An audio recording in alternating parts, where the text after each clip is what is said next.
Press the bell icon on the YouTube app and never miss another update.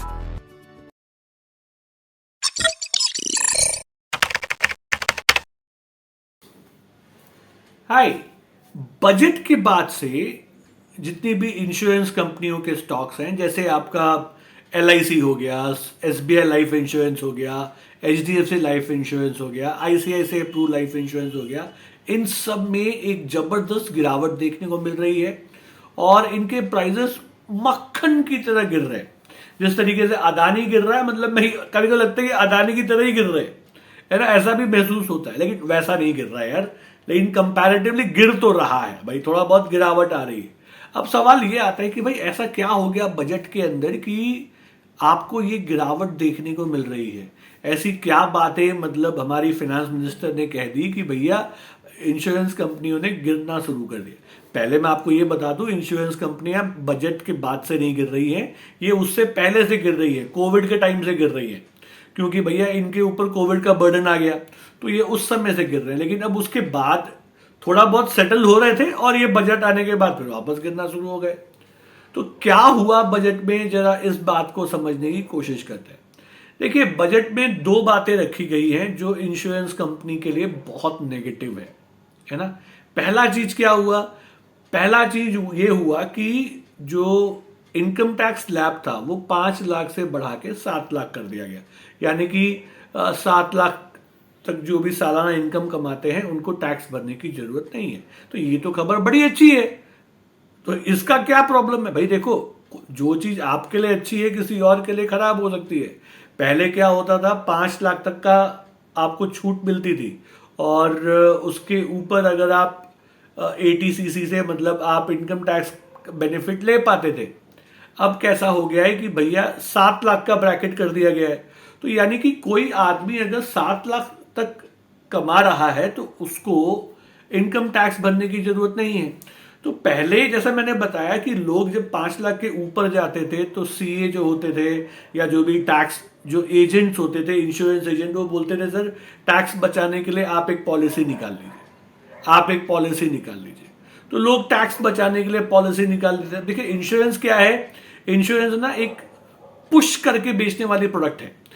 ये आप शौक से नहीं खरीदते कि आप हर महीने खड़े हो जाओगे भाई मुझे एक और इंश्योरेंस चाहिए, मुझे एक और इंश्योरेंस चाहिए। नहीं, आपको ना इसके लिए पुश करना पड़ता है लोगों को, क्योंकि ये आपको दिखाई नहीं पड़ता, इसके बेनिफिट्स आपको दिखाई नहीं पड़ते। आपके माइंड में एक बात है कि भैया मैं मर गया तो मेरे परिवार को मिलेगा। तो नॉर्मली इंडियन मेंटालिटी में ये जो है पुश करके बेचना पड़ता है। तो एजेंट आपको बोलेगा सर आपको थोड़ा टैक्स बेनिफिट मिल जाएगा तो आप खरीद लोगे। आपका जो CA है वो आपको बोलेगा भाई टैक्स बेनिफिट मिल जाएगा तो आप खरीद लोगे। लेकिन अब क्या हो गया, 7 लाख की इनकम तक कोई टैक्स नहीं है। तो जो लोग 5 से 7 लाख के बीच में फॉल कर रहे थे, काफी अच्छी संख्या होगी लोगों की, इन लोगों को जो प्रेशर था वो गया। उसकी वजह से इनकम टैक्स कंपनियों का जो टोटल सेल्स होगा वो ऑटोमेटिकली ड्रॉप हो जाएगा, इसमें कोई दो राय नहीं है। और यही सोच के जो प्राइसेस हैं वो गिर रहे हैं। समझे? बात समझ में आ रही है? चलिए दूसरा पॉइंट देखते हैं। दूसरा ऐसा क्या हो गया? देखिए, दूसरा पॉइंट ये बोल दिया गया कि अगर आप हाई प्रीमियम पे करते हो, हाई प्रीमियम मतलब 5 लाख के ऊपर का प्रीमियम पे कर रहे हो, तो आपको उल्टा टैक्स लगेगा। क्या? टैक्स लगेगा। लो, मतलब उल्टा बास आ गया आपके पास। तो लोग जो प्रीमियम ज्यादा पे कर रहे थे अब उनको भी टेंशन आ गया। ये एक बहुत बड़ा नेगेटिव है इंश्योरेंस कंपनियों के लिए। बट मैं नहीं मानता कि इसका इंपैक्ट बहुत लंबे समय तक रहेगा, बट शॉर्ट टर्म में इसका इंपैक्ट जरूर रहेगा। अच्छा, कौन कौन सी कंपनियां हैं जो इससे ज्यादा अफेक्टेड होंगी? देखिए, मेरा मानना ऐसा है कि जो प्राइवेट लाइफ इंश्योरेंस कंपनियां हैं, स्पेशली आपकी HDFC life insurance, your ICICI Pru, your Bajaj, ये सारी कंपनियां जो हैं इनको सबसे ज्यादा मार पड़ेगी। क्यों? क्योंकि 5 से 7 लाख वाले जो इनकम के लोग हैं ये ज्यादातर आपको सिटीज में मिलेंगे। सिटीज के लोग नॉर्मली प्राइवेट लाइफ इंश्योरेंस को ही निकालना पसंद कर रहे हैं। मैं नॉर्मली बोल रहा हूं, मैं ये नहीं बोल रहा हूं कि सब लोग वही निकालते हैं, लेकिन मैक्सिमम लोग वही निकालते हैं। ज्यादातर इनकी पॉलिसियां जो हैं सिटीज में बिकती हैं, एचडीएफसी की, आईसीआईसीआई की, बजाज की सिटीज में बिकती हैं, गांव से ज्यादा सिटीज में बिकती हैं। तो सिटीज में ही आपको 5 से 7 वाले लोग मिलेंगे, तो थोड़ा सा प्रॉब्लम है। दूसरा, ये जो 5 लाख प्रीमियम पे करने वाले लोग कहां रहते हैं? ये भी नॉर्मली सिटीज में रहते हैं। नॉर्मली सिटीज, गांव में हर आदमी आपका 5 लाख प्रीमियम भरने की हैसियत नहीं रखता, सिटीज में हो सकता है। तो सिटीज के लोग, जैसा मैंने बताया, उन लोग इनको रखते थे, तो थोड़ा सा प्रॉब्लम इन पे ज्यादा आएगा। अच्छा, सिटी के जो लोग हैं उन लोग भी एलआईसी की पॉलिसी निकालते हैं, उन लोग भी एसबीआई की पॉलिसी निकालते हैं, बट कंपैरेटिवली इनके ज्यादा बिकते हैं सिटीज में और इनको मार पड़ेगी। ये मेरा विश्लेषण है, ठीक है। तो इनके लिए, सबके लिए नेगेटिव है, लेकिन इनके लिए सबसे ज्यादा नेगेटिव है, समझे। अभी एलआईसी है, एलआईसी का मैक्सिमम प्रीमियम गांव के एरिया से आता है, सिटी से भी आता है, लेकिन सबसे ज्यादा पॉलिसी कहां बिकती है? गांव में बिकती है ना। सबसे ज्यादा जो जितने भी छोटे छोटे गांव है वहां पे लोग छोटी छोटी पॉलिसी निकाले, लेकिन निकाले। तो एलआईसी को इससे कोई खास फर्क नहीं पड़ता, कोई खास फर्क नहीं पड़ता।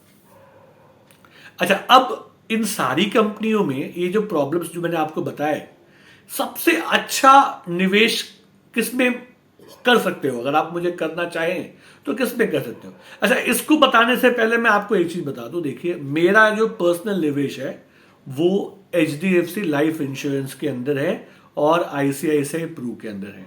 मैं इन 2 कंपनियों में आज भी इन्वेस्टेड हूं, ठीक है। लेकिन हंसने वाली बात यह है कि इन 2 कंपनियों में अब पिटाई चालू है। तो जो सबसे अच्छी कंपनी जो मुझे लग रही है एट प्रेजेंट सिचुएशन में, वो मुझे लग रही है SBI life insurance. SBI life insurance लंबे समय के लिए काफी अच्छा बेट है और मुझे लगता है कि एसबीआई लाइफ इंश्योरेंस जो है इन सारी कंपनियों को आउट परफॉर्म करेगी और इनसे ज्यादा रिटर्न जो है कस्टमर को जनरेट करके देगी। और इस गिरावट में सबसे कम गिरावट भी एसबीआई लाइफ इंश्योरेंस के अंदर ही आएगा, ऐसा मेरा मानना है। बाकी आके देखेंगे। आपको क्या लगता है? मतलब जो मैंने अपनी राय रखी, आप उससे सहमत हैं या नहीं हैं, या आपकी कुछ और राय है? प्लीज मुझे कमेंट बॉक्स में लिख के बताइएगा। आपके कमेंट्स का इंतजार रहेगा। कोई भी और सवाल है, कुछ और भी पूछना चाहते हैं, वो भी आप कमेंट बॉक्स में लिख सकते हैं। फिर आप लोगों से बहुत जल्दी मुलाकात होगी। तब तक के लिए सीखते रहिए, कमाते रहिए, खुश रहिए।